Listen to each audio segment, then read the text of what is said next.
Welcome to Networking RX, a podcast devoted to helping business professionals like you enhance your networking skills in order to become more proficient giving and receiving quality business referrals and improving the overall quality of your life and the lives of those around you. The Networking RX podcast is a production of AmSpirit Business Connections, an organization whose mission is to empower business success through networking. As I've mentioned on this podcast, for a time I practiced law, which means I went to law school. What a shock, right?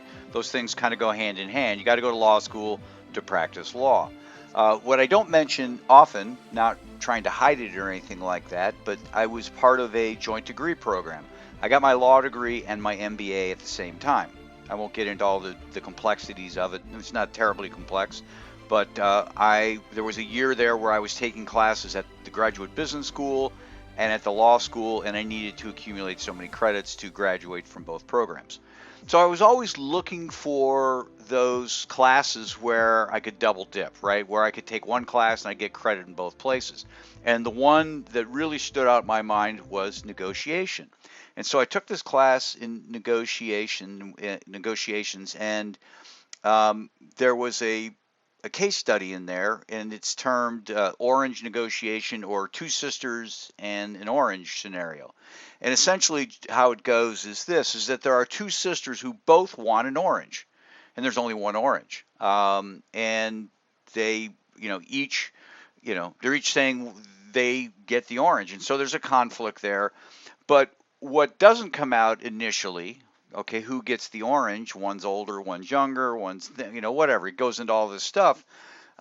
Is that one sister wants the orange rind for baking and the other sister wants the orange juice for drinking. Well, those are that's an issue that could be easily solved if they just communicate with one another. If you don't have that additional piece of information, you're thinking, well, you got to cut the orange in half. Everybody's just going to have to compromise and get a little bit less. And that was the whole point of the exercise, is that if you communicate in negotiation, if we communicate in life, we can all end up with more, if you will. And that really gets me thinking from a networking standpoint, because I look at people, they come at networking, they come to networking, and there's one thing that they want. They want clients. They want somebody to buy their product, somebody to subscribe to their service, or pay them for whatever they've got. And that's what they want. Hey, how can I help you? Well, here, I've got this to sell. What are you looking for? People to buy what I'm selling, whether it's product or service. And it's single-minded. Hey, this is what I'm doing to network. I'm trying to sell myself. I'm trying to sell. And that's great. That's what we're supposed to be doing. Your boss is probably cracking the whip on you to make more sales, make more sales, make more sales. But in reality, there's so much more to networking.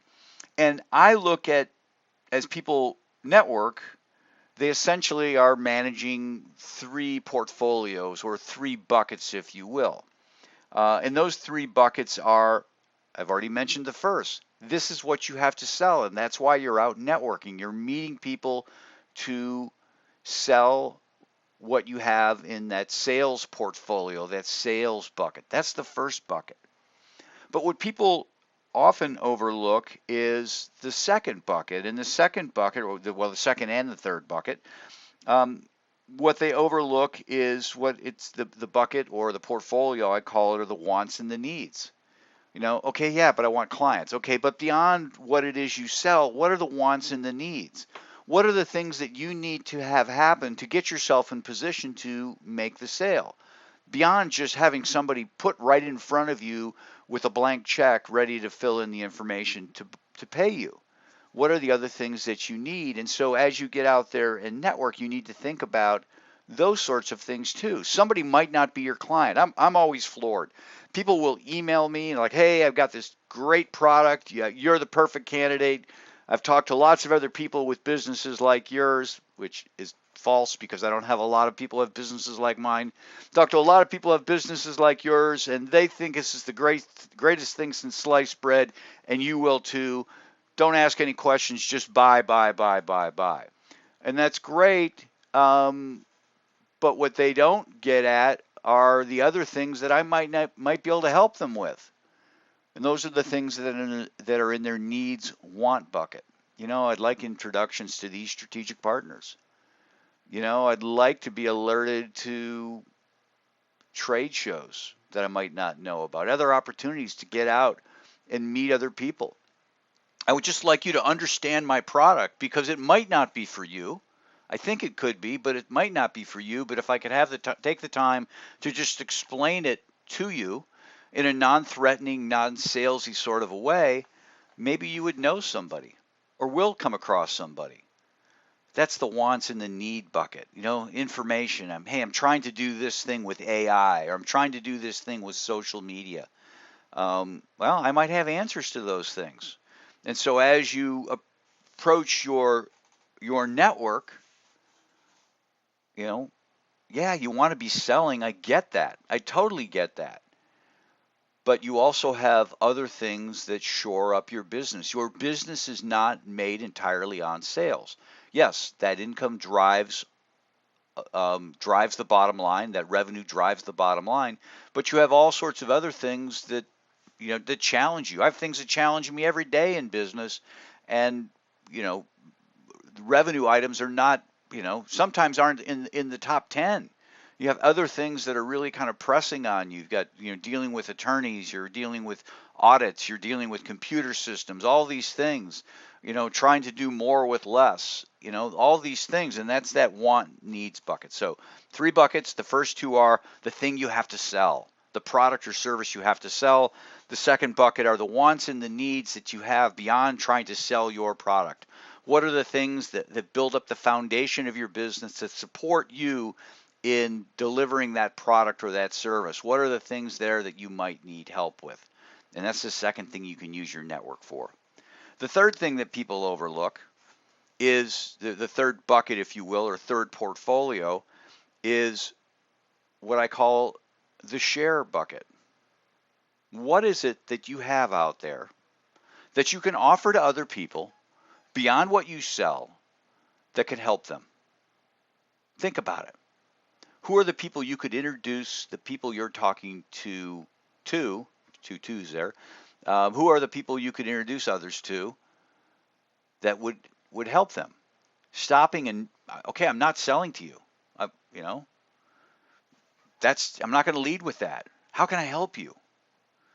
How can I help you? And then they'll figure out all these buckets at some point. Just sitting down with somebody and saying, yeah, I know this is what I have to sell. I've got a payroll service. You probably need payroll, or you probably have payroll. You have a payroll service. I think my service could be better, but let's put that aside for right now, and let's talk about the other wants and needs I have. I'd like to meet accountants. I'd love to meet your accountant. Would you introduce me to your accountant? That would be great. I'd love to meet bookkeepers. Do you know any bookkeepers out there? I'm looking for trade shows. I'm looking for bankers to be introduced to. That's the wants and needs buckets, But how could I help you? How could I get you some information to whatever it is to help? Oh, you're having trouble getting a hold of the taxing authority because you have some questions? Here's a number. Talk to this person. They're my go-to person. I have their private number. Let them know I told you to call. That'll help you solve it. Or let me sit down with you and I'll go through it with you. You have questions? Great. I'm happy to answer questions. That's that share bucket. The things that you're willing to do for other people that goes beyond the things that you sell. It might be totally unrelated to it. You and your son want to go to the game. I've got a line on tickets. I know somebody you should talk to. They said they have some tickets. It has nothing to do with what you sell. You're just servicing other people. So as you get out there and network, think about the orange negotiation problem, or the 2 sisters in an orange scenario. Think about that. Think about not being singularly focused on what it is you have to sell. Communicate with people, figure out what really their wants are, what their needs are, and measure that against the things that you have to share. Because if you lead with those 2 portfolios, those 2 buckets, chances are you'll have a greater likelihood that somebody's going to want to buy from that sell portfolio or that sell bucket. Thanks for joining us on the Networking RX podcast. Please put what you've learned into action today and let us know if you have questions, comments, or ideas for future topics. You can email them to us at podcast@amspirit.com. That's AmSpirit.com. Finally, so you never miss an episode, be sure to subscribe to the Networking RX podcast through iTunes, Overcast, or however you receive your podcasts. Now get out and network with someone. The Networking RX podcast is the copyright production of AmSpirit Business Connection. All rights reserved.